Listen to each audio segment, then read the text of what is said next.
ಲಂಚ ಮುಕ್ತ ಕರ್ನಾಟಕ, ಭ್ರಷ್ಟಾಚಾರ ಮುಕ್ತ ಕರ್ನಾಟಕ, ಬಸವಣ್ಣನ ಕಲ್ಯಾಣ ಕರ್ನಾಟಕ, ಕುವೆಂಪುರವರ ಸರ್ವೋದಯ ಕರ್ನಾಟಕ, ಕರ್ನಾಟಕ ರಾಷ್ಟ್ರ ಸಮಿತಿ ಪಕ್ಷಕ್ಕೆ, ಕೆಆರ್ಎಸ್ ಪಾರ್ಟಿಗೆ.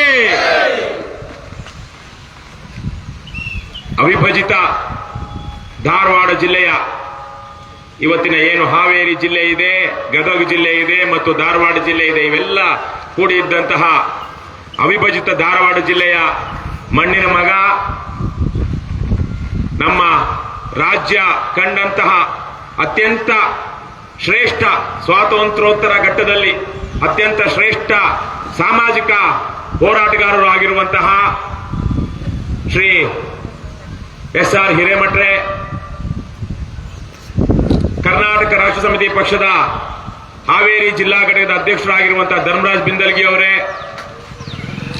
ಎಸ್.ಆರ್. ಹಿರೇಮಠರು ಸ್ಥಾಪನೆ ಮಾಡಿದಂತಹ ಸುಮಾರು 30-40 ವರ್ಷಗಳಿಂದ ನಿರಂತರವಾಗಿ ರಾಜ್ಯದ ಜಲ್, ಜಂಗಲ್, ಜಮೀನ್, ಖನಿಜ್, ಬೀಜ್ ಇದರ ಉಳಿವಿಗಾಗಿ ಹೋರಾಟ ಮಾಡ್ಕೊಂಡು ಬಂದಿರುವಂತಹ ಸಂಸ್ಥೆ ಸಮಾಜ ಪರಿವರ್ತನಾ ಸಮುದಾಯ SPS ಧಾರವಾಡದ ಇವತ್ತಿನ ಹಾಲಿ ಅಧ್ಯಕ್ಷರಾಗಿರುವಂತಹ ಇದೇ ರಾಣೆಬೆನ್ನೂರಿನ ಮೆಡ್ಲೇರಿಯ ಮಲ್ಲಿಕಾರ್ಜುನ್ ಹಾವೇರಿ ಅವರೇ, ಕೆಆರ್ಎಸ್ ಪಕ್ಷದ ರಾಜ್ಯ ಕಾರ್ಯದರ್ಶಿ ಸೋಮಸುಂದರ್ ಅವರೇ, ಕೆಆರ್ಎಸ್ ಪಕ್ಷದ ಸವಣೂರು ತಾಲೂಕು ಘಟಕದ ಅಧ್ಯಕ್ಷರಾಗಿರುವಂತಹ ಮಂಜುನಾಥ್ ಕುಂಕೂರ್ ಮತ್ತು ನಮ್ಮ ಮುಖಂಡರಾಗಿರುವಂತಹ ಶೇಖಪ್ಪ ಲಮಾಣಿ ಅವರೇ, ಕೆಆರ್ಎಸ್ ಪಕ್ಷದ ಯುವ ಘಟಕದ ಅಧ್ಯಕ್ಷೆ ವತ್ಸಲ, ಜನನಿ ವತ್ಸಲ, ರಾಜ್ಯ ಸಂಘಟನಾ ಕಾರ್ಯದರ್ಶಿ ದೀಪಾ ಮಣೂರ್ ಮತ್ತು ಮಲ್ಲಿಕಾರ್ಜುನ್ ಬಂಕಾಪುರ, ಹಾವೇರಿ ಜಿಲ್ಲಾ ಘಟಕದ ಕಾರ್ಯದರ್ಶಿ, ವೇದಿಕೆ ಮೇಲಿರುವಂತಹ ಎಲ್ಲ ಮುಖಂಡರುಗಳೇ ಮತ್ತು ರಾಜ್ಯದ ವಿವಿಧ ಭಾಗಗಳಿಂದ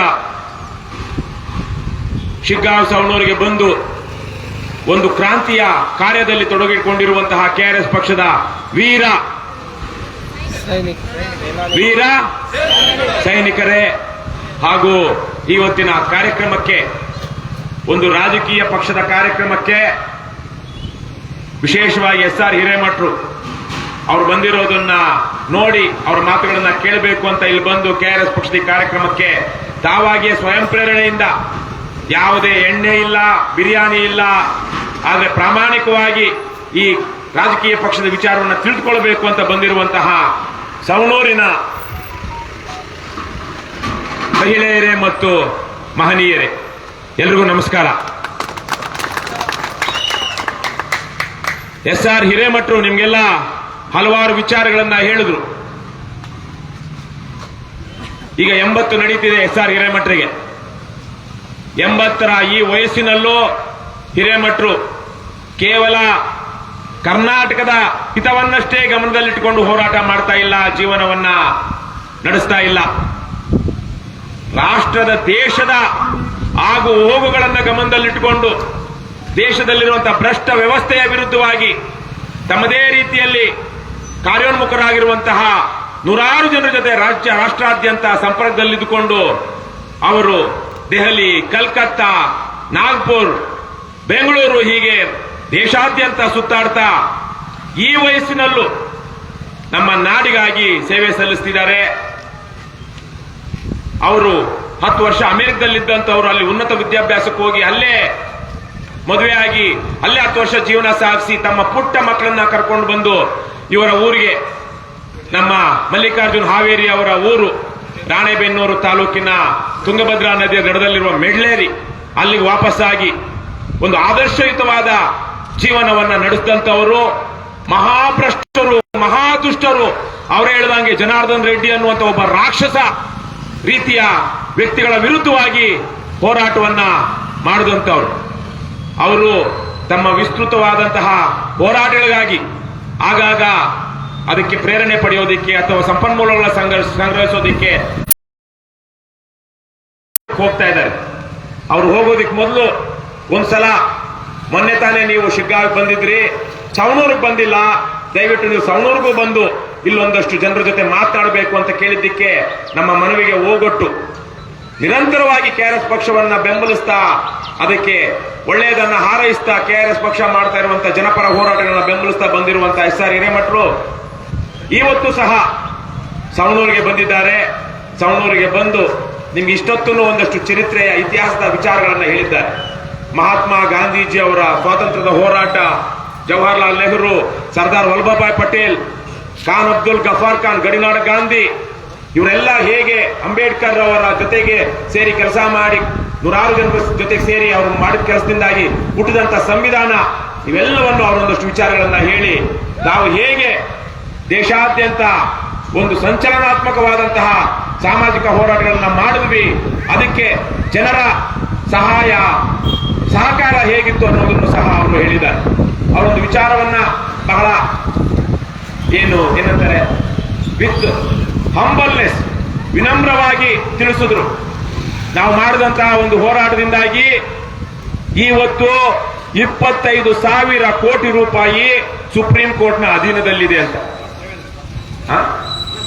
+7 32,000 ಕೋಟಿ ರೂಪಾಯಿ. SR ಹಿರೇಮಠರು ಕಾನೂನಾತ್ಮಕ ಹೋರಾಟ ಮಾಡಿರಲಿಲ್ಲ ಅಂದ್ರೆ ಇವತ್ತು ಆ ದುಡ್ಡು ಜನಾರ್ದನ್ ರೆಡ್ಡಿ, ಇನ್ಯಾವ ಲಾಡು, ಇನ್ಯಾವ ಯಡಿಯೂರಪ್ಪ, ಕುಮಾರಸ್ವಾಮಿ ಈ ತರ ಕಳ್ಳರ ಕದೀಮರ ಅಕ್ರಮ ಗಣಿಗಾರಿಕೆ ಮಾಡ್ತಿದ್ದವರ ಕೈಯಲ್ಲಿರ್ತಾ ಇತ್ತು, ಅದಕ್ಕಿಂತ ಹೆಚ್ಚು ದುಡ್ಡು ಇರ್ತಿತ್ತು.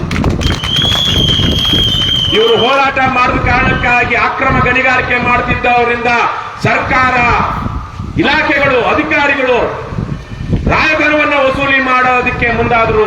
ಸುಪ್ರೀಂ ಕೋರ್ಟ್ನ ನಿರ್ದೇಶನದಲ್ಲಿ ಇವತ್ತು ಅದನ್ನ ರಿಹ್ಯಾಬಿಲಿಟೇಷನ್ ಅಂಡ್ ರೆಜುವಿನೇಷನ್ ಅಲ್ರಿ ಸರ್, ಅದು ಪುನರ್ ನವೀಕರಣ, ಕಾಡನ್ನ ಅರಣ್ಯ ಬೆಳೆಸುವಂತಹದ್ದು. ಏನು ಪ್ರಕೃತಿ ಹಾಳಾಗಿದೆ ಗಣಿಗಾರಿಕೆಯಿಂದ, ಆ ಪ್ರಕೃತಿಯನ್ನ ಒಂದು ರೀತಿಯಲ್ಲಿ ಮರುಸ್ಥಾಪಿಸೋದಕ್ಕೆ ಆಗಿಲ್ಲ ಅಂದ್ರೂ ಅದರ ದುಷ್ಪರಿಣಾಮಗಳು ಹೆಚ್ಚಾಗದೇ ಇರುವ ಹಾಗೆ ನೋಡಿಕೊಳ್ಳುವುದು, ಇಂತಹ ಕಾರ್ಯಗಳಿಗಾಗಿನೇ ಆ ದುಡ್ಡನ್ನ ವಿನಿಯೋಗಿಸಬೇಕು ಅಂತೇಳಿ ಇವತ್ತು ಅದು ಸಪರೇಟ್ ಆಗಿ ಯಾವ ಸರ್ಕಾರ ಬಂದರೂ ಅದನ್ನು ಮುಟ್ಟೋದಕ್ಕೆ ಆಗೋದಿಲ್ಲ, ಆ ತರದ ರೀತಿಯಲ್ಲಿ ಗಿಡಗಂಟಾಗಿ ಅದು ಇಟ್ಟಿದೆ. ಯಾವ ರಾಜಕಾರಣಿನೂ ಕರ್ನಾಟಕದಲ್ಲಿ ಕಳೆದ 30-40 ವರ್ಷಗಳಿಂದ ಅದಕ್ಕಿಂತ ಹಿಂದೆ ಬಂದವರು ಅವರೇ ನೆನಪಿಸಿದಾಗಿ ನಿಜಲಿಂಗಪ್ಪನವರು ಅವಿರೋಧವಾಗಿ ಆಯ್ಕೆಯಾದಂತಹ ಕ್ಷೇತ್ರ ಇದು. ಶಿಗ್ಗಾಂವ ಸವಣೂರು ಕ್ಷೇತ್ರ ನಿಜಲಿಂಗಪ್ಪನವರು ಅವಿರೋಧವಾಗಿ ಆಯ್ಕೆಯಾದಂತಹ ಕ್ಷೇತ್ರ. ನಿಜಲಿಂಗಪ್ಪನವರ ಕಾಲಾನಂತರ ಬಂದಂತಹ ರಾಜಕಾರಣಿಗಳಿದಾರಲ್ಲ, ಅವರು ಯಾರೂ ಬಹುತೇಕರು ಯಾರೂ ರಾಜ್ಯವನ್ನ ಉಳಿಸೋದಿಕ್ಕೆ ಬೆಳೆಸೋದಿಕ್ಕೆ ಕೆಲಸ ಮಾಡಿಲ್ಲ. ತಮ್ಮ ಸ್ವಾರ್ಥ ದುಷ್ಟತನವನ್ನ ಮೆರೆಸ್ಕೊಳ್ಳೋದಿಕ್ಕಷ್ಟೇ ಅವರು ಕೆಲಸ ಮಾಡುದು. ನಿಜಲಿಂಗಪ್ಪನವರ ಒಂದು ಸ್ವಾತಂತ್ರ್ಯ ಹೋರಾಟದ ಹಿನ್ನೆಲೆಯಿಂದ ಬಂದಂತಹ ರಾಜಕಾರಣಿಗಳು ದೇಶವನ್ನ ಕಟ್ಟಿದ್ರು. ಅವರ ನಂತರ ಬಂದಂತಹ ರಾಜಕಾರಣಿಗಳು ಯಾವ ರಾಜಕಾರಣಿಯು ಈ ನಾಡಿಗೆ, ಈ ರಾಜ್ಯಕ್ಕೆ ಮಾಡಿದಷ್ಟು ಸೇವೆಯನ್ನ SR ಹಿರೇಮಠರು ಒಬ್ಬರೇ ಮಾಡಿದ್ದಾರೆ. ಅದಕ್ಕಾಗಿಯೇ ಅವರು ಗಾಂಧೀಜಿಯ ಒಂದು ತತ್ವದಲ್ಲಿ, ಅಹಿಂಸಾತ್ಮಕವಾದ ಹೋರಾಟದಲ್ಲಿ, ವಿಶೇಷವಾಗಿ ಗಾಂಧೀಜಿಯವರು ಪ್ರತಿಪಾದಿಸಿದ ರಚನಾತ್ಮಕ ಕಾರ್ಯಕ್ರಮಗಳು, ಕನ್ಸ್ಟ್ರಕ್ಟಿವ್ ಪ್ರೋಗ್ರಾಮ್ಸ್, ಅವುಗಳ ಮೂಲಕ ಒಂದು ದೊಡ್ಡ ಹೋರಾಟಗಳನ್ನ, ಸಂಘಟನೆಗಳನ್ನ ಮಾಡ್ತಾ SR ಹಿರೇಮಠರು ಜನರ ಜೊತೆ ಸೇರಿ ಕೆಲಸ ಮಾಡ್ತಾ ಬಂದಿದ್ದಾರೆ. ಇವತ್ತಿನ ವಿಶೇಷವಾಗಿ ಕಳೆದ 10-20 ವರ್ಷಗಳಿಂದ ಭ್ರಷ್ಟವಾಗಿರುವಂತಹ ಸಮಾಜ, ಅದಕ್ಕೆ ಮುಖ್ಯ ಕಾರಣ ರಾಜಕಾರಣಿಗಳೇ. ಜನರನ್ನ ದಿಕ್ಕು ತಪ್ಪಿಸಿ, ದಾರಿ ತಪ್ಪಿಸಿ, ಅವೈಚಾರಿಕತೆಯನ್ನ ಬಿತ್ತಿ, ಅಜ್ಞಾನವನ್ನು ಮುಂದುವರಿಸಿ ರಾಜಕಾರಣ ಮಾಡ್ತಿದ್ದಂಥವರು ಜನರ ರೀತಿ ನೀತಿಗಳನ್ನ ಬದಲಾಯಿಸಿದ ಕಾರಣಕ್ಕಾಗಿ ಇವತ್ತು ಮಾಧ್ಯಮಗಳು ಒಂದು ರೀತಿಯಲ್ಲಿ ಅಂಧಕಾರದಲ್ಲಿರುವಂತಹ ಕಾರಣದಿಂದಾಗಿ SR ಹಿರೇಮಠರು ಮಾಡಿದಂತಹ 10 ಹೋರಾಟಗಳು, ಜನಪರ ಹೋರಾಟಗಳು ಇವತ್ತು ಬಹುತೇಕ ಜನಸಾಮಾನ್ಯರಿಗೆ ಗೊತ್ತಾಗದಿರುವಂತಹ ಒಂದು ಪರಿಸ್ಥಿತಿನೂ ಬಂದ್ಬಿಟ್ಟಿದೆ. ಆದರೆ ರಾಜ್ಯವನ್ನ ಗಮನಿಸ್ತಾ ಇರುವಂತಹ, ರಾಜ್ಯದ ಹಿತವನ್ನ ಗಮನಿಸ್ತಾ ಇರುವಂತಹ ಪ್ರಜ್ಞಾವಂತರಿಗೆ SR ಹಿರೇಮಠರು ಅಂತವರು ಅವರೇ ಹೇಳಿದಾಗ, ಅವರು ನಮ್ಮ ಸೋಮಸುಂದರ್ ಅವರು ಪ್ರಸ್ತಾಪಿಸಿದ ಹಾಗೆ ನಮ್ಮ ಪಕ್ಷದ ಸಂಸ್ಥಾಪನೆಯ ದಿನ ಬಂದು ನಮ್ಮನ್ನೆಲ್ಲರನ್ನು ಆಶೀರ್ವದಿಸಿದಂತಹ ಶತಾಯುಷಿ HS ದೊರೆಸ್ವಾಮಿ ಅವರು ಸಹ 16,000 ಎಕರೆ ಜಮೀನುಗಳನ್ನ, 10-20 ಕೋಟಿಗಿಂತ ಹೆಚ್ಚು ಬೆಲೆ ಬಾಳುವಂತಹ ಜಮೀನುಗಳನ್ನ ಉಳಿಸೋದಿಕ್ಕೆ ತಮ್ಮ ಕೊನೆಗಾಲದಲ್ಲಿ HS ದೊರೆಸ್ವಾಮಿ ಅವರು ಹೋರಾಟ ಮಾಡುವುದು. ಇಂತಹ ಹೋರಾಟಗಾರರ ಕಾರಣದಿಂದಾಗಿನೇ ನಮ್ಮ ರಾಜ್ಯದಲ್ಲಿ ಒಂದಷ್ಟು ನ್ಯಾಯ ನೀತಿ ಉಳಿದಿದೆ ಮತ್ತು ಈಗಲೂ ಭ್ರಷ್ಟ ರಾಜಕಾರಣಿಗಳು ಒಂದಷ್ಟು ಭಯ ಪಡುವಂತಹ ವಾತಾವರಣ ಇದೆ. ಆದರೆ ಅದಷ್ಟು ಸಾಕಾಗೋದಿಲ್ಲ. ಜನ ಇವತ್ತು ಪ್ರಜ್ಞಾವಂತರಾಗಬೇಕು. ಇಡೀ ರಾಜ್ಯ ಭ್ರಷ್ಟಾಚಾರದ ಕಾರಣಕ್ಕಾಗಿ ಅಂಧಕಾರದಲ್ಲಿದೆ. ನಮಗೆ ಗೊತ್ತಿದ್ದೋ ಗೊತ್ತಿಲ್ಲದೇನೋ ಪ್ರತಿ ವರ್ಷ ಸರಾಸರಿ ಹಳ್ಳಿಯ ಗ್ರಾಮೀಣ ಭಾಗದ ಅತ್ಯಂತ ಕಡುಬಡವನು ಸೇರಿದಂತೆ ಕಡುಬಡವರ ಕುಟುಂಬದವರು ಸೇರಿದಂತೆ 10-20 ಸಾವಿರ ರೂಪಾಯಿಗಳನ್ನ ಪ್ರತಿ ವರ್ಷ ನಾವು ಕಳೆದುಕೊಳ್ತಾ ಇದ್ದೀವಿ. ಹೆಚ್ಚುವರಿ ತೆರಿಗೆ ನಮಗೆ ಸಿಗಬೇಕಾದಂತಹ ಸರ್ಕಾರದ ಯೋಜನೆಗಳಿಗೆ ನಾವು ಲಕ್ಷ ಅಲ್ಲದೆ ಇದ್ರು ಸಾವಿರಾರು ರೂಪಾಯಿ ಲಂಚ ಕೊಡಬೇಕು. ಇವತ್ತಾಗಬೇಕಾಗಿರೋ ಕೆಲಸ ಸರ್ಕಾರಿ ಅಧಿಕಾರಿಗಳು 10 ಸಲ ಅಲಿಸಿ ಮಾಡಿಕೊಡ್ತಾ ಇದ್ದಾರೆ. ಉದಾಹರಣೆಗೆ ಅನ್ನಭಾಗ್ಯ ಯೋಜನೆಯಲ್ಲಿ ಜನರಿಗೆ ಸಿಗ್ತಾ ಇರುವಂತಹ ರೇಷನ್ ಏನಿದೆ ಅದು ಸಂಪೂರ್ಣವಾಗಿ ಸಿಗ್ತಾ ಇಲ್ಲ. ತರ ಇಲ್ಲಿ ಹೇಗಿದೆ ಅಂದ್ರೆ 275 ರೂಪಾಯಿ ಯೂರಿಯಾಗೆ ಒಂದು ಚೀಲಕ್ಕೆ 70 ರೂಪಾಯಿ 80 ರೂಪಾಯಿ 100 ರೂಪಾಯಿ ಹೆಚ್ಚುವರಿ ಕೊಟ್ಟರೆ ಮಾತ್ರ ಸರ್ಕಾರದಿಂದ ಅಧಿಕೃತವಾಗಿ ಮಾರಾಟ ಮಾಡ್ತಾ ಇರುವಂತಹ ಮಾರಾಟಗಾರರು ಕೊಡ್ತಾ ಇದ್ದಾರೆ. ಪ್ರತಿಯೊಬ್ಬ ರೈತ ಪ್ರತಿ ವರ್ಷ 2,000-3,000 ರೂಪಾಯಿ ಹೆಚ್ಚಿಗೆ ಕಳ್ಕೊಳ್ತಾ ಇದ್ದಾನೆ ಬರೀ ಕೇವಲ ಗೊಬ್ಬರ ತಗೊಳ್ಳೋದ್ರಲ್ಲಿ. ಬೇರೆ 5 ಲಕ್ಷ ರೂಪಾಯಿ ಹಲವಾರು ಊರುಗಳಲ್ಲಿ ನೂರಾರು ಮನೆಗಳನ್ನ ಬಡವರಿಗೆ ಅಂತ ಹಾಕೊಟ್ಟಿದ್ದಾರೆ. ಅದರಲ್ಲೂ ನಿಜವಾದ ಫಲಾನುಭವಿಗಳು ಯಾರು ಆಗಬೇಕಾಗಿತ್ತು ಅವ್ರಿಗೆಲ್ಲ ಬಲಿಷ್ಠರಿಗೆ ಪ್ರಭಾವಿಗಳಿಗೆ ಹಾಕೊಟ್ಟಿದ್ದಾರೆ. ಆದ್ರೆ ಅವರೂ ಸಹ ಬಡವರಿಂದ ಹಿಡಿದು ಪ್ರಭಾವಿಗಳ ತನಕ 50,000ದಿಂದ 1 ಲಕ್ಷ ರೂಪಾಯಿ ತನಕ 5 ಲಕ್ಷ ರೂಪಾಯಿ ಮನೆಗೆ ಲಂಚ ಕೊಟ್ಟಿದ್ದಾರೆ. ಇವರ ಮನೆಯಲ್ಲೇ ಉಳಿಬೇಕಾಗಿದ್ದಂತ ದುಡ್ಡು. ಹಳ್ಳಿಗಳಲ್ಲಿ ನಾವು ಸಿಲಿಂಡರ್ನ ಕೊಂಡುಕೊಂಡ ಮೇಲೆ ಅದಕ್ಕೆ ಏನ್ ದುಡ್ಡು ಫೀಸ್ ಇರೋದು ಶುಲ್ಕ ಇರುತ್ತೋ ಅಥವಾ ಅದರ ಬೆಲೆ ಎಷ್ಟಿರುತ್ತೋ ಅಷ್ಟು ಕೊಟ್ಟಾದ ಮೇಲೂ ಮನೆಗೆ ತಲುಪಿಸೋದಕ್ಕೆ 50 ರೂಪಾಯಿ 70 ರೂಪಾಯಿ 100 ರೂಪಾಯಿ ತಗೊಳ್ತಾ ಇದ್ದಾರೆ. ಯಾವ ರೀತಿ ನೋಡಿ ಒಂದಲ್ಲ ಒಂದು ರೀತಿಯಲ್ಲಿ ಪ್ರತಿ ಕುಟುಂಬಕ್ಕೂ ಉಳಿತಾಯ ಆಗಬೇಕಾಗಿದ್ದಂತ 10-20 ಸಾವಿರ ರೂಪಾಯಿ ಸಾಮಾನ್ಯ ಜನರಿಗೆ ಭ್ರಷ್ಟಾಚಾರದ ಕಾರಣಕ್ಕಾಗಿ ಉಳಿತಾಯ ಅಲ್ಲ, ಅವರ ಜೇಬಿನಿಂದಲೇ ಹೋಗ್ತಿದೆ. ಈ ಕಾರಣದಿಂದಾಗಿ ಯಾರು ಮೋಸ ಮಾಡ್ತಾರೋ ಅವರು ಇವತ್ತು ಸಮಾಜದಲ್ಲಿ ಮುಂದೆ ಇದ್ದಾರೆ. ಮೋಸಗಾರರು, ಭ್ರಷ್ಟರು, ದುಷ್ಟರು ಇವತ್ತು ಸಾಮಾಜಿಕ ರಾಜಕೀಯ ಮುಖಂಡರಾಗಿದ್ದಾರೆ. ನಮ್ಮ ಸಿನಿಮಾ ನಟರು ಅಣ್ಣವರು ಡಾಕ್ಟರ್ ರಾಜ್ಕುಮಾರ್ ಅಂತ ಅವರು ತುಂಬಾ ಬಹಳ ದೊಡ್ಡ ಉನ್ನತವಾದ ಮೌಲ್ಯಗಳನ್ನ ಆದರ್ಶಗಳನ್ನ ತಮ್ಮ ಸಿನಿಮಾಗಳ ಮೂಲಕ ತೋರಿಸ್ತಿದ್ರು. ಇವತ್ತಿರುವಂತಹ ಸಿನಿಮಾ ನಟರು ಕರ್ನಾಟಕದಲ್ಲಿರೋನಿಂದ ಹಿಡ್ಕೊಂಡು ಅಲ್ಲಿ ಬಾಂಬೆನಲ್ಲಿ ಬಾಲಿವುಡ್ ಅಲ್ಲಿರೋ ತನಕ ಅವನು ತೋರಿಸೋದು ನೋಡ್ಲಾರ್ದಂತ ಸಿನಿಮಾ, ಮಾಡಬಾರ್ದಂತ ಕೃತ್ಯ, ತಿನ್ನಬಾರದಂತದನ್ನ ತಿಂದು ಅಡ್ವರ್ಟೈಸ್ಮೆಂಟ್ ಕೊಡ್ತಿದ್ದಾನೆ. ರಮ್ಮಿ ಆಡಿ ಇನ್ನೊಂದು ಆಡಿ ಜೀವನ ಕಳ್ಕೊಳ್ಳಿ. ಪ್ರತಿ ಊರಲ್ಲೂ ಇವತ್ತು ಆನ್ಲೈನ್ ಗ್ಯಾಂಬ್ಲಿಂಗ್ ಮಾಡ್ತಾ ಜನ ಜೀವನವನ್ನ ಕಳ್ಕೊಳ್ತಾ ಇದ್ದಾರೆ. ಆ ಆನ್ಲೈನ್ ಗ್ಯಾಂಬ್ಲಿಂಗ್ಗೆ ಯಾರು ರಾಯಭಾರಿಗಳು? ನಮ್ಮ ಸಿನಿಮಾ ನಟರುಗಳು. ಗುಟ್ಕಾ ಪಾನು ಯಾವುದನ್ನ ತಿಂದ್ರೆ ಕ್ಯಾನ್ಸರ್ ಬರುತ್ತೋ, ಊರುಗಳಲ್ಲಿ ಗಲೀಜಾಗುತ್ತೋ, ಬಾಯಿಯಲ್ಲಿ ಅಸಹ್ಯ ಬರುತ್ತೋ ಅದನ್ನ ತಿನ್ನಿ ಅಂತಿರೋರು ನಮ್ಮ ಸಾಂಸ್ಕೃತಿಕ ನಾಯಕರು. ಯಾರು? ಸಿನಿಮಾ ನಟರುಗಳು. ಸಾಂಸ್ಕೃತಿಕವಾಗಿ ನಾವು ಇವತ್ತು ಕೆಟ್ಟದಾಗಿ ಯೋಚನೆ ಮಾಡ್ತಿದ್ದೀವಿ ಅಥವಾ ಕೆಟ್ಟವರು ಇವತ್ತು ನಮ್ಮ ಸಾಂಸ್ಕೃತಿಕ ನಾಯಕರು. ರಾಜಕೀಯ ಸಾಮಾಜಿಕ ಮುಖಂಡರುಗಳು ಯಾರು ಅಂದ್ರೆ ವಿಶೇಷವಾಗಿ ರಾಜಕೀಯ ಮುಖಂಡರುಗಳು ಮೋಸ, ದುರಾಚಾರ, ಅನಾಚಾರ, ಭ್ರಷ್ಟಾಚಾರ ಮಾಡುವಂತವ್ರು. ಇದು ಕೇವಲ ಒಂದು ಕ್ಷೇತ್ರ, 2 ಕ್ಷೇತ್ರ, 1 ತಾಲೂಕು, 1 ಊರಿಗೆ ಸೀಮಿತವಾಗಿಲ್ಲ. ಇಡೀ ರಾಜ್ಯದಲ್ಲಿ ಈ ಪರಿಸ್ಥಿತಿ ಇದೆ. ಆದ್ರೆ ಯಾವುದೋ ಒಂದು ಪುಣ್ಯ ಇವತ್ತು ನಮ್ಮೆಲ್ಲರನ್ನು, ಹಿರೇಮಠರನ್ನು ಸೇರಿದಂತೆ ನಮ್ಮೆಲ್ಲರನ್ನು ಇವತ್ತು ಇಲ್ಲಿಗೆ ಕರೆದುಕೊಂಡು ಬಂದಿದೆ. ಯಾವುದೋ ಪುಣ್ಯ ನಾವು ಕಂಡುಕೊಂಡ ಹಾಗೆ ಇಡೀ ರಾಜ್ಯದಲ್ಲಿ ಅತ್ಯಂತ ನಾನು ವೈಯಕ್ತಿಕವಾಗಿ ಕಂಡುಕೊಂಡ ಹಾಗೆ ರಾಜ್ಯದ ಮೂಲೆಗೆ ಹೋಗಿ ಬಂದಿದ್ದೀನಿ. ನಾನು 160-170ಕ್ಕಿಂತ ಹೆಚ್ಚು ತಹಸೀಲ್ದಾರ್ ತಾಲೂಕು ಕಚೇರಿಗಳಿಗೆ ಹೋಗಿ ಬಂದಿದ್ದೀನಿ. ನಾವು ಅಭಿಯಾನಗಳನ್ನ ಮಾಡ್ತಾ ಚುನಾವಣೆಗಾಗಿ ರಾಜ್ಯದ 31 ಜಿಲ್ಲೆಗಳಲ್ಲಿ 4-6 ಸಲ ನಾನು ಸುತ್ತಿದ್ದೀನಿ. ಅದೇ ವಾಹನದಲ್ಲಿ 3 ಸಲನೋ 4 ಸಲನೋ ಪ್ರತಿ ಜಿಲ್ಲೆಗೂ 31 ಜಿಲ್ಲೆಗಳಿಗೆ ಆ ವಾಹನದಲ್ಲಿ ನಾವು ಜನಚೈತನ್ಯ ವಾಹನ ಅಂತ ಅದಕ್ಕೆ ಹೆಸರಿಟ್ಟು ಸುತ್ತು ಬಂದಿದ್ದೀವಿ. ರಾಜ್ಯದೆಲ್ಲ ನೋಡಿದಾಗ ನಮಗೆ ಶಿಗ್ಗಾಂವ್ ಸವಣೂರು ಉಪಚುನಾವಣೆ ಬಂದಾಗ ಇಲ್ಲಿ ಬಂದು ನೋಡಿದಾಗ ಅನಿಸಿದ್ದೇನು ಅಂದ್ರೆ ರಾಜ್ಯದಲ್ಲಿ ವಿಶಿಷ್ಟವಾದಂತಹ ಜನ ಇಲ್ಲಿ ಶಿಗ್ಗಾಂವ್ ಸವಣೂರಲ್ಲಿದ್ದಾರೆ. ಇವರು ಬೇರೆ ಕಡೆ ಇದ್ದಷ್ಟು ಮೋಸಕ್ಕೆ ಒಳಗಾಗಿಲ್ಲ ಅಥವಾ ಮೋಸಗಾರರನ್ನ ಬೆಂಬಲಿಸ್ತಾ ಇಲ್ಲ. ಬೇರೆ ಕಡೆ ಇದ್ದಷ್ಟು ಕುಡಿತ, ಮದ್ಯವ್ಯಸನ ಇಲ್ಲಿಲ್ಲ. ಇಲ್ಲಿರುವಂತಹವರು ಕಷ್ಟಪಟ್ಟು ದುಡಿಯುವಂತಹ ರೈತರು, ಪ್ರಾಮಾಣಿಕತೆಯನ್ನ, ನ್ಯಾಯ ನೀತಿಯನ್ನ ಬೆಂಬಲಿಸುವಂತಹವರು. ಅವೆಲ್ಲ ನೋಡಿದಾಗ ಹೇಗಾಯ್ತು ಇಲ್ಲಿ ಅಂತ ನೋಡಿದಾಗ ನಮಗೆ ಗೊತ್ತಾಗಿದ್ದು ಇಲ್ಲಿ ಇರುವಂತಹ ಒಂದು ಚಾರಿತ್ರಿಕ ಹಿನ್ನೆಲೆ. ಮನುಷ್ಯ ಜಾತಿ ತನೊಂದೇ ವಲಂ ಅಂತ ತನ್ನ ಕಾವ್ಯದಲ್ಲಿ ಬರೆದಂತಹ ಕನ್ನಡದ ಆದಿಕವಿ ಮಹಾಕವಿ ಪಂಪ, ಆತನ ಗುರುಗಳು ಇದ್ದಂತಹ ಊರು ಬಂಕಾಪುರ. ಬಂಕಾಪುರವನ್ನ ಕಟ್ಟಿದವರು ಯಾರು? ಕನ್ನಡಕ್ಕೆ ಕವಿಗಳು ಯಾವ ರೀತಿಯಲ್ಲಿ ಕಾವ್ಯವನ್ನ ಬರೀಬೇಕು, ಯಾವ ರೀತಿ ಸಾಹಿತ್ಯವನ್ನ ಬರೀಬೇಕು ಅಂತ ಕವಿರಾಜ ಮಾರ್ಗ ಬರೆದಂತಹ ಅಥವಾ ಬರೆದವರಲ್ಲಿ ಒಬ್ಬನಾದಂತಹ ಕರ್ನಾಟಕದ ಅತ್ಯಂತ ಪ್ರಸಿದ್ಧ ರಾಜರುಗಳಲ್ಲಿ ಒಬ್ಬನಾದಂತಹ ಅಮೋಘ ವರ್ಷ ನೃಪತುಂಗ, ರಾಷ್ಟ್ರಕೂಟದವರೇ ಅಮೋಘ ವರ್ಷ ನೃಪತುಂಗನ ಮಾಂಡಲಿಕ ಬಂಕೆಯ ಅರಸ ಅನ್ನುವಂತವನ್ನು ಕಟ್ಟಿದ್ದು ಬಂಕಾಪುರ. ಸುಮಾರು 1400-500 ವರ್ಷಗಳ ಇತಿಹಾಸ ಇರುವಂತಹ ಊರುಗಳು ಶಿಗ್ಗಾಂವ್ ಸವಣೂರಲ್ಲಿದೆ.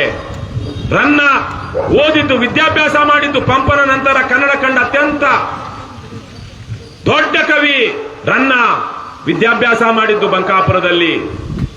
ಬೇಲೂರು ಹಳೇಬೀಡುಗಳಲ್ಲಿ ಶಿಲ್ಪಕಾವ್ಯವನ್ನ ನಿರ್ಮಾಣ ಮಾಡಿದಂತಹ, ಒಂದು ಸಮೃದ್ಧ ಸಾಮ್ರಾಜ್ಯವನ್ನ ಕಟ್ಟಿದಂತಹ ಬಿಟ್ಟಿದೇವ ವಿಷ್ಣುವರ್ಧನ ತನ್ನ ಕೊನೆಗಾಲವನ್ನ ಕಳೆದಿದ್ದು ಬಂಕಾಪುರದಲ್ಲಿ. ಸಿಗ್ಗಾಮೆ ಅಂತ ಶಾಸನಗಳು ಶಿಗ್ಗಾವಿಯನ್ನ 1000 ವರ್ಷಗಳ ಹಿಂದೆನೆ ಹೇಳಿವೆ. ಈ ಸವಣೂರನ್ನ ಅಗ್ರಹಾರ ಅಂತ ಇದ್ರು 1000 ವರ್ಷಗಳ ಹಿಂದೆ. ಹೀಗೆ ಚಾರಿತ್ರಿಕ ಹಿನ್ನೆಲೆ, ಕಲ್ಯಾಣ ಚಾಲುಕ್ಯರು ಯಾವ ಬಸವಣ್ಣ ಬಿಜ್ಜಳನ ಆಸ್ಥಾನದಲ್ಲಿ ಇದ್ದಂತಹ ಬಸವಣ್ಣ ಇದ್ದಂತಹ ಕಲ್ಯಾಣ ಚಾಲುಕ್ಯರಿದ್ರು, ಅವರ ಕಾಲದ 100 ಶಾಸನಗಳು, 100 ಕಲ್ಮೇಶ್ವರ ದೇವಸ್ಥಾನಗಳು ಶಿಗ್ಗಾಂವ್ ಸವಣೂರಲ್ಲಿದೆ. ಅಷ್ಟೇ ಮುಖ್ಯವಾಗಿ ಜಾತಿ ಕುಲ ಮತಗಳನ್ನ ನೋಡಿಕೊಂಡು ಜನರಲ್ಲಿ ಭೇದ ಮಾಡ್ತಾ ಒಂದು ಕ್ಷುದ್ರ ಸಮಾಜವನ್ನ ನಮ್ಮ ಭಾರತೀಯ ಸಮಾಜ ನಿರ್ಮಿಸಿಕೊಂಡಿದ್ದಂತ ಸಂದರ್ಭದಲ್ಲಿ ಹುಟ್ಟಿ ಕುಲ ಕುಲ ಕುಲವೆನ್ನುತ್ತಿಹರು. ಕುಲವ್ಯಾವುದು ಸತ್ಯ ಸುಖವುಳ್ಳ ಜನರಿಗೆ, ಕುಲ ಕುಲ ಕುಲ ಎಂದು ಹೊಡೆದಾಡದಿರಿ, ನಿಮ್ಮ ಕುಲದ ನೆಲೆ ಯಾವುದೆಂದು ಕಂಡಿರ ಅಂತ ಹೇಳಿದಂತಹ ಕನಕದಾಸರು ಹುಟ್ಟಿದ್ದು ಈ ಶಿಗ್ಗಾಂವ್ ಸವಣೂರು ಭಾಗದಲ್ಲಿ. ತದನಂತರ ಬ್ರಿಟಿಷರು ಈ ದೇಶವನ್ನ ಆಕ್ರಮಿಸಿಕೊಂಡು ಆಳ್ವಿಕೆ ಮಾಡೋದಕ್ಕೆ ಮುಂದಾಗ್ತಿದ್ದಂತಹ ಸಂದರ್ಭದಲ್ಲಿ ಪ್ರಥಮ ಸ್ವಾತಂತ್ರ್ಯ ಹೋರಾಟ ಅಂತ ಭಾವಿಸಲ್ಪಡುವಂತ ಸಿಪಾಯಿ ದಂಗೆ ಅಂತ ಹೇಳ್ತಾ ಪ್ರಥಮ ಸ್ವಾತಂತ್ರ್ಯ ಹೋರಾಟ ಅಂತ ಹೇಳುವಂತ 1857ರ ಸಂದರ್ಭದಲ್ಲಿ ಬ್ರಿಟಿಷರು ದೇಶವನ್ನು ಆಕ್ರಮಿಸಿಕೊಂಡಿದ್ದನ್ನ ನೋಡಿ ಸೋರುತ್ತಿಹುದು ಮನೆಯ ಮಾಳಿಗೆ ಅಂತ ಹೇಳಿದಂತಹ ಸಂತ ಶಿಶುನಾಳ ಶರೀಫ ಇಲ್ಲಿಂದ 7-8 ಕಿಲೋಮೀಟರ್ ದೂರದಲ್ಲಿ ಹುಟ್ಟು ಬೆಳೆದಿದ್ದು. ಇಂತಹ ಒಂದು ಚಾರಿತ್ರಿಕವಾದ, ಸಾಂಸ್ಕೃತಿಕವಾಗಿ ಶ್ರೀಮಂತವಾಗಿರುವಂತಹ ಪೂರ್ವಿಕರ ಹಿನ್ನೆಲೆ ಇರುವಂತಹ ಜನರು ಈ ಶಿಗ್ಗಾಂವ್ ಸವಣೂರಿನ ಜನರು. ಅದೇ ಕಾರಣದಿಂದಾಗಿನೇ ಈ ಭಾಗದಲ್ಲಿ ಒಂದಷ್ಟು ನ್ಯಾಯ ನೀತಿ ಉಳಿದಿದೆ.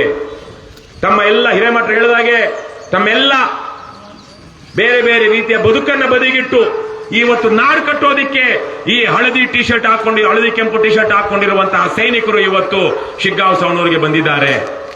ಶಿಗ್ಗಾಂವ್ ಸವಣೂರಿಗೆ ಬಂದು ಇವತ್ತು ಒಬ್ಬರಲ್ಲ ಇಬ್ಬರಲ್ಲ 100 ಜನ ಇವತ್ತು ಕಳೆದ 100 ದಿನಗಳಲ್ಲಿ, ನಾವು ಬಹುತೇಕವಾಗಿ ಕಚೇರಿ ತೆಗೆದು 100 ದಿನಗಳಾಗ್ತಾ ಬಂತು, ಕಳೆದ 100 ದಿನಗಳಲ್ಲಿ 1000 ಜನ ಇವತ್ತು ಕೆಆರ್ಎಸ್ ಪಕ್ಷದ ಹೆಸರೇಳಿ ನ್ಯಾಯವನ್ನ ಪಡೆದುಕೊಂಡಿದ್ದಾರೆ ಶಿಗ್ಗಾಂವ್ ಸವಣೂರಲ್ಲಿ.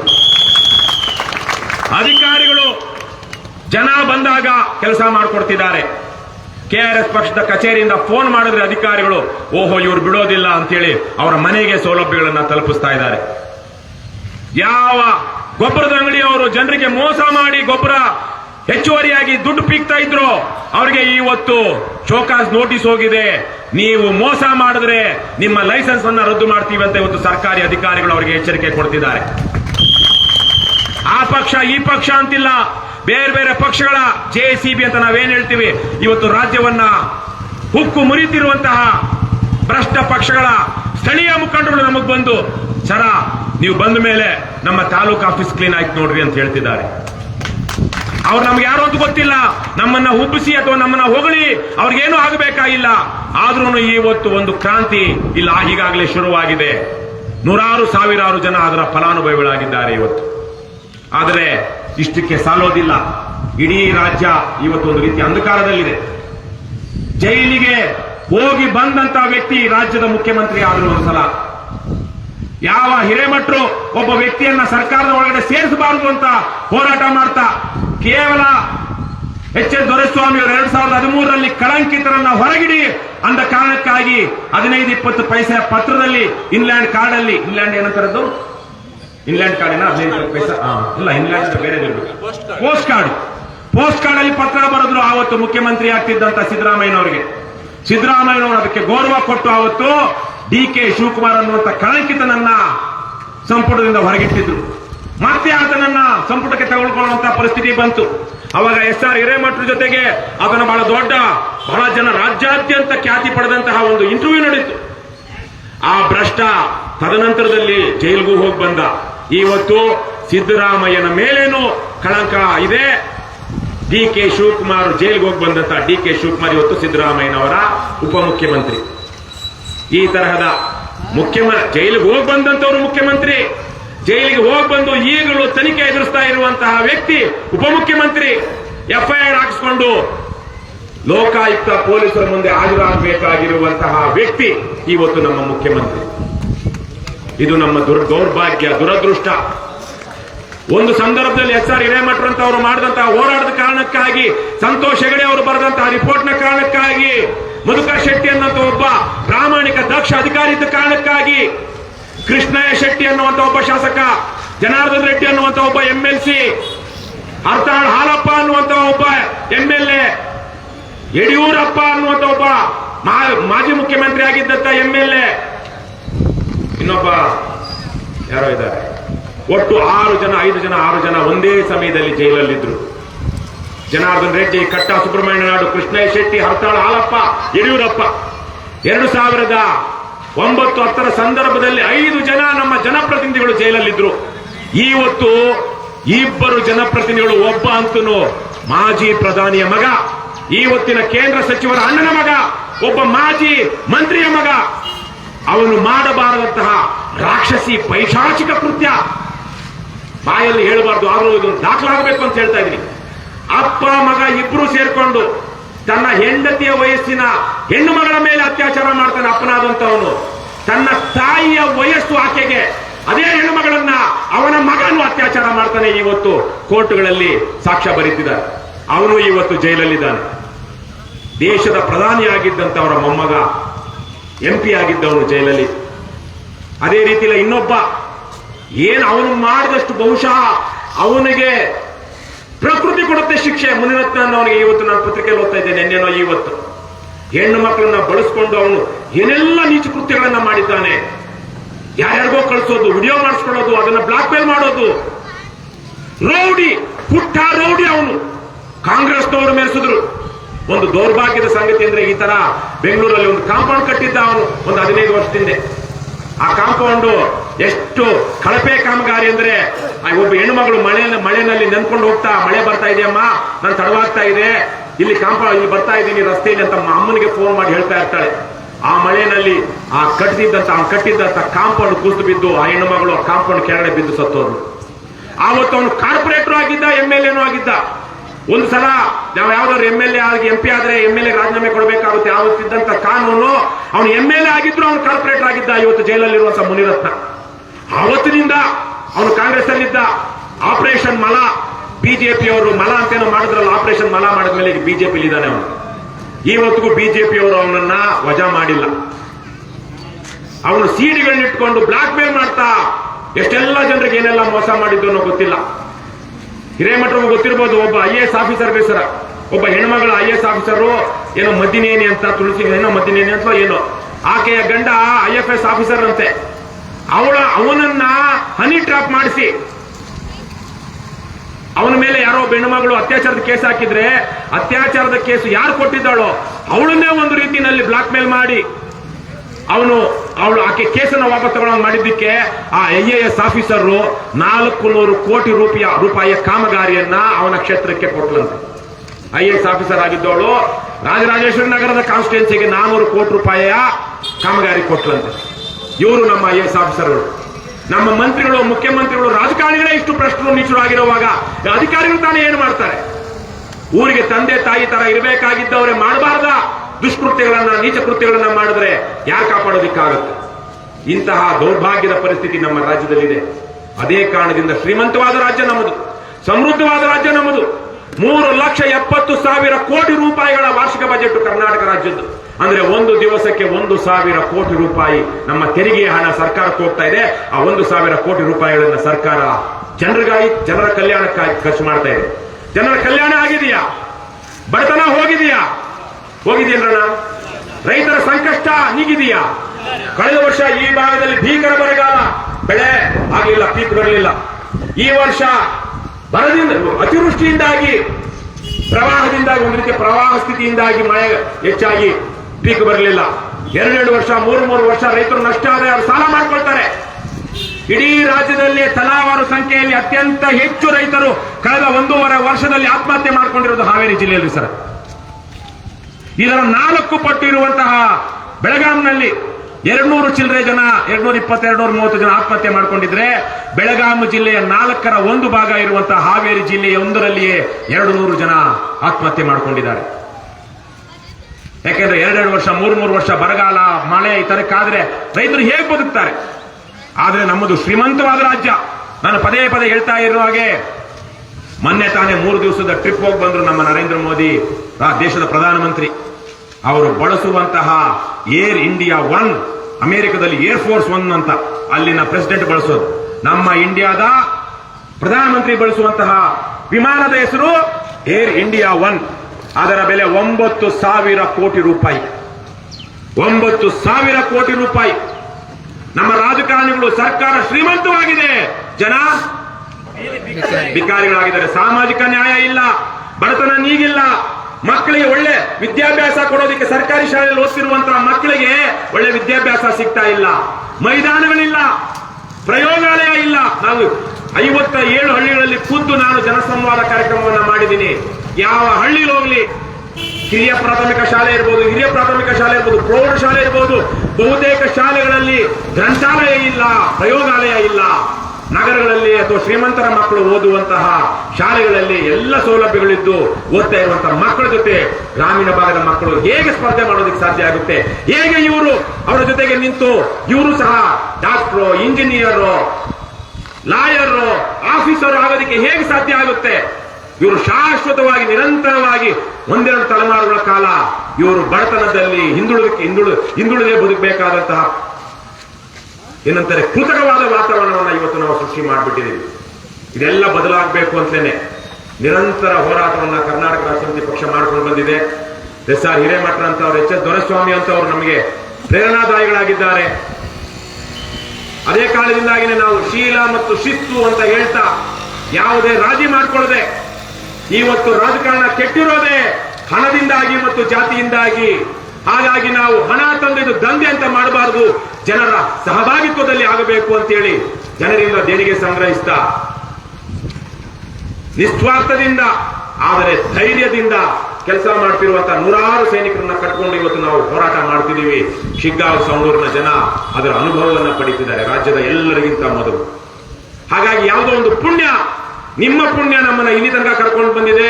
ನಮ್ಮ ಕೆಲಸದಿಂದಾಗಿ ಇವತ್ತು ರಾಜ್ಯದ ಯಾವ ಭಾಗದ ಜನರಲ್ಲೂ ಇಲ್ಲದಿರುವಂತಹ ಒಂದು ಚೈತನ್ಯ ಮತ್ತು ಸ್ಫೂರ್ತಿ ಪುಣ್ಯಾತ್ಮರಾದ ಶಿಗ್ಗಾವಿ ಜನರಿಗೆ ಸಿಕ್ಕಿದೆ ಅಂತ ನಾನು ಭಾವಿಸ್ತೀನಿ. ಇದು ಬದಲಾಗುತ್ತೆ. ಹಿರೇಮಠರು ಹೇಳಿದ ಹಾಗೆ ಬದಲಾಗುತ್ತೆ. ಈ ಸಲವೇ ಕರ್ನಾಟಕದ ರಾಜಕಾರಣದಲ್ಲಿ ಹೊಸ ಒಂದು ಮನ್ವಂತರ ಆರಂಭವಾಗುತ್ತೆ. ನಾವು ಜನರನ್ನ ಕೆಡಿಸಿ, ರೊಕ್ಕ ಹಂಚಿ, ಸೆರೆ ಕುಡಿಸಿ ನಾವು ಓಟ್ ಕೇಳೋದಿಲ್ಲ. ನ್ಯಾಯ ನೀತಿಯಿಂದ ಹೋರಾಟ ಮಾಡ್ತಾ, ಜನರಿಗೆ ಒಳ್ಳೇದು ಮಾಡ್ತಾ, ಕೆಆರ್ಎಸ್ ಪಕ್ಷವನ್ನು ಗೆಲ್ಲಿಸೋದ್ರ ಮೂಲಕ ನಿಮಗೆ ಪ್ರತಿ ವರ್ಷ 10,000, 20,000 ಉಳಿತಾಯ ಆಗುತ್ತೆ. ನಿಮ್ಮ ಬದುಕು ಹಸನಾಗುತ್ತೆ. ಯಾವುದೇ ಖಾಸಗಿ ಶಾಲೆಗೆ ಕಡಿಮೆ ಇಲ್ಲದ ರೀತಿಯಲ್ಲಿ ಸರ್ಕಾರಿ ಶಾಲೆಗಳು ಕಟ್ಟಲ್ಪಡ್ತವೆ. ಯಾವುದೇ ಖಾಸಗಿ ನರ್ಸಿಂಗ್ ಹೋಮ್ಗೆ ಕಡಿಮೆ ಇಲ್ಲದ ರೀತಿಯಲ್ಲಿ ಉಚಿತ ಮತ್ತು ಗುಣಮಟ್ಟದ ಆರೋಗ್ಯ ವ್ಯವಸ್ಥೆಯನ್ನ ಕರ್ನಾಟಕ ರಾಷ್ಟ್ರ ಸಮಿತಿ ಪಕ್ಷ ಕಟ್ಟುತ್ತೆ. ಯಾಕೆಂದ್ರೆ ಭ್ರಷ್ಟಾಚಾರ ಮಾಡಲಿಲ್ಲ, ಕಮಿಷನ್ ತಗೊಳ್ಳಿಲ್ಲ ಅಂದ್ರೆ 40% ಸಿಎಂ ಇಲ್ಲಿದ್ದಂತವ್ರು 40 ಪ್ರತಿ ಕಾಮಗಾರಿಯಲ್ಲೂ 40% ಕಮಿಷನ್ ಹೋಗ್ತಾ ಇತ್ತು ಅಂತ ಇತ್ತೀಚೆಗೆ ತಾನೇ ತೀರ್ಕೊಂಡಂತ ಗುತ್ತಿಗೆದಾರರ ಸಂಘದ ಅಧ್ಯಕ್ಷ ಕೆಂಪಯ್ಯನವರು ಹೇಳಿದ್ರು, ಕೆಂಪಣ್ಣ. ಹಾಗಾಗಿ ಇಂತ 40% ಕಮಿಷನ್ ಯಾವೂ ಇಲ್ಲದೆ, ಲಂಚ ಭ್ರಷ್ಟಾಚಾರ ಇಲ್ಲದೆ ಇದ್ರೆ ಸರ್ಕಾರ ಏನು ಜನರ ಕಲ್ಯಾಣಕ್ಕಾಗಿ ವಿನಿಯೋಗ ಮಾಡ್ತಾ ಇದೆ ಅದು ಸರಿಯಾಗಿ ವಿನಿಯೋಗ ಆಯ್ತು ಅಂದ್ರೆ ಒಂದು ಕಲ್ಯಾಣ ಕರ್ನಾಟಕವನ್ನ, ಸರ್ವರ ಏಳಿಗೆ, ಸರ್ವರ ಅಭ್ಯುದಯವನ್ನ ನಾವು ನೋಡುವಂತಹ ಕರ್ನಾಟಕವನ್ನು ಕಟ್ಟಬಹುದು. ಅದಕ್ಕಾಗಿ ಇದೊಂದು ಪುಣ್ಯಕ್ಷೇತ್ರ. ಈ ಪುಣ್ಯಕ್ಷೇತ್ರಕ್ಕೆ ನೀವೆಲ್ಲ ನಿಮ್ಮ ಯಾವುದೋ ಒಂದು ಪುಣ್ಯ ಅಥವಾ ನಮ್ಮ ಯಾವುದೋ ಒಂದು ಪುಣ್ಯ ಇಲ್ಲಿ ತನಕ ಕರ್ಕೊಂಡು ಬಂದಿದೆ. ತಮ್ಮ ಇಡೀ ವಯಸ್ಸಿನಲ್ಲೂ ಹಿರೇಮಠರು ನಿರಂತರವಾಗಿ ಇನ್ನು 10-20 ವರ್ಷಗಳ ಕಾಲ ನಾನು ಏನ್ ಮಾಡಬೇಕು ಅನ್ನೋದನ್ನ ಈಗಾಗಲೇ ಹಿರೇಮಠರು ಪ್ಲಾನ್ ಮಾಡ್ಕೊಂಡಿದ್ದಾರೆ. ಇನ್ನು 5-10 ವರ್ಷದಲ್ಲಿ ಯಾವೆಲ್ಲ ಮೋಸಗಾರರು ಕಳೆದ 10-20 ವರ್ಷಗಳಿಂದ ದೇಶವನ್ನು ಆಳ್ತಿರುವಂತವ್ರು ಏನೆಲ್ಲ ಮಾಡಿದರೆ ಅವ್ರಿಗೂ ಕೋರ್ಟ್ನ ಕಟಕಟಿಗೆ ಹಚ್ಚಬೇಕು ಅಂತೇಳಿ ಅವರು ನಿರಂತರವಾಗಿ ಯೋಜನೆಗಳನ್ನು ರೂಪಿಸ್ತಾ ಇದ್ದಾರೆ.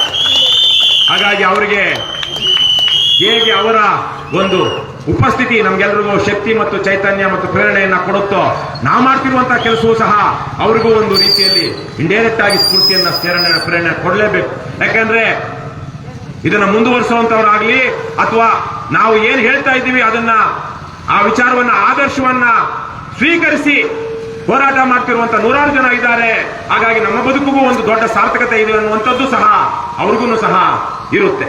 ಹಾಗಾಗಿ ಕೆಆರ್ಎಸ್ ಪಕ್ಷದ ಸೈನಿಕರೇನಿದ್ದೀರಾ, ನಾವು ಹಿರೇಮಠರಿಗೆ ಕೃತಜ್ಞರಾಗಿದ್ದೀವಿ. ಅವರು ಮಾಡಿರುವಂತ ಕೆಲಸಕ್ಕೆ ಇಡೀ ನಾಡು ಕೃತಜ್ಞವಾಗಿದೆ. ಬೇರೆ ಭ್ರಷ್ಟ ಪಕ್ಷಗಳ ರಾಜಕಾರಣಿಗಳು, ಅವರ ಹಿಂಬಾಲಕರು ಅವ್ರು ಹೇಳ್ತಾರೋ ಬಿಡ್ತಾರೋ, ನಾಡಿನ ಜನ ಎಚ್.ಎಸ್. ದೊರೆಸ್ವಾಮಿ ಅವರಿಗೆ, ಎಸ್.ಆರ್. ಹಿರೇಮಠರಿಗೆ ಸದಾ ಕೃತಜ್ಞವಾಗಿರುತ್ತೆ. ಹಾಗಾಗಿ ಇವತ್ತು ಅವರು ಸಹ ಇಲ್ಲಿಗೆ ಬಂದು ನಿಮ್ಮೆಲ್ಲರನ್ನ ಉದ್ದೇಶಿಸಿ ಅವರು ಮಾತಾಡಿದ್ದು ನಮ್ಗೆಲ್ರಿಗೂ ತುಂಬಾ ಸಂತೋಷ ತಂದಿದೆ. ಅವರು ಮತ್ತೆ ಚುನಾವಣೆ ಮುಗಿಯೋದ್ರೊಳಗಡೆ ಅಮೆರಿಕದಿಂದ ವಾಪಸ್ ಆದ್ರೆ ಮತ್ತೆ ಬರ್ತಾರೆ. ಅಷ್ಟೊತ್ತಿಗೆ ಚುನಾವಣೆಯನ್ನು ಮುಗಿದಿರಬಹುದು, ಹೇಳೋದಿಕ್ಕಾಗೋದಿಲ್ಲ. ಯಾಕಂದ್ರೆ ಯಾವ ಬೇಕಾದ್ರೂ ಚುನಾವಣೆ ಘೋಷಣೆ ಆಗಬಹುದು. ಹಾಗಾಗಿ ಈ ಸಂದರ್ಭದಲ್ಲಿ ನಮ್ಮೆಲ್ಲರ ಜೊತೆಗೆ ಬಂದು ವಿಶೇಷವಾಗಿ ಸವಣೂರಿನ ಜನರಿಗೆ ಮತ್ತು ಕೆಆರ್ಎಸ್ ಪಕ್ಷದ ಸೈನಿಕರಿಗೆ ಮಾರ್ಗದರ್ಶನ ಮಾಡಿ ಒಂದಷ್ಟು ಚೈತನ್ಯದಾಯಕವಾದಂತಹ ಆದರ್ಶಮಯವಾದಂತಹ ವಿಚಾರಗಳನ್ನು ಹೇಳಿದಂತೆ ಎಸ್.ಆರ್. ಹಿರೇಮಠರಿಗೆ ಮತ್ತೆ ಅವರ ಜೊತೆ ಬಹುದೀರ್ಘ ಕಾಲದ ಸಂಗಾತಿ ಆಗಿರುವಂತಹ ನಮ್ಮ ಮಲ್ಲಿಕಾರ್ಜುನ ಹಾವೇರಿ ಅವರಿಗೆ ನಾನು ಧನ್ಯವಾದಗಳನ್ನ ತಿಳಿಸ್ತಾ, ನಮ್ಮ ಮುಂದೆ ಬಹಳ ದೊಡ್ಡ ಕೆಲಸ ಇದೆ, ತುಂಬಾ ಸವಾಲು, ಬಹಳ ದೊಡ್ಡ ಸವಾಲು ನಮ್ಮ ಮುಂದೆ ಇರುವಂತಹದ್ದು. ಈ ಸವಾಲು ಕೇವಲ ಕೆಆರ್ಎಸ್ ಪಕ್ಷದವರು ಮಾತ್ರ ನಿಭಾಯಿಸೋದಿಕ್ಕಾಗೋದಿಲ್ಲ. ಅದಕ್ಕೆಲ್ಲ ಜನರ ಸಹಭಾಗಿತ್ವ ಬೇಕು, ಸಹಕಾರ ಬೇಕು, ಪಾಲುದಾರಿಕೆ ಬೇಕು. ಅದನ್ನ ಶಿಗ್ಗಾಂವ್ ಸವಣೂರಿನ ಜನ ಕೊಡ್ತಾರೆ ಅಂತ ನಾನು ಭಾವಿಸ್ತಾ, ಭ್ರಷ್ಟರೇ, ನಾಡ ಪ್ರೇಮಿಗಳೇ,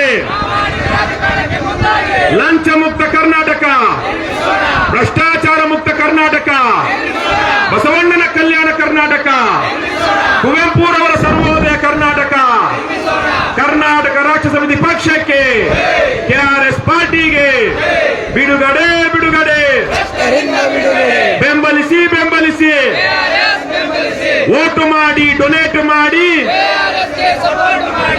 ಬಂಧುಗಳೇ, ಏನೇ ಆಗಲಿ ಒಳ್ಳೆಯದನ್ನೇ ಮಾಡಿ ಮಾಡುತ್ತಲೇ ಇರಿ. ಜೈ ಹಿಂದ್, ಜೈ ಕರ್ನಾಟಕ, ಜೈ ಕೆಆರ್ಎಸ್.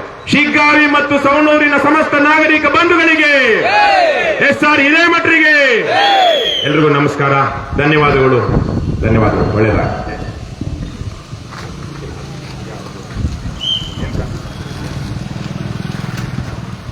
ಪರಮ ಭ್ರಷ್ಟರು ಮತ್ತು ರೌಡಿಗಳೇ ಇದೀಗ ರಾಜಕೀಯದಲ್ಲಿ ತುಂಬಿಕೊಂಡಿದ್ದಾರೆ ಅಂತ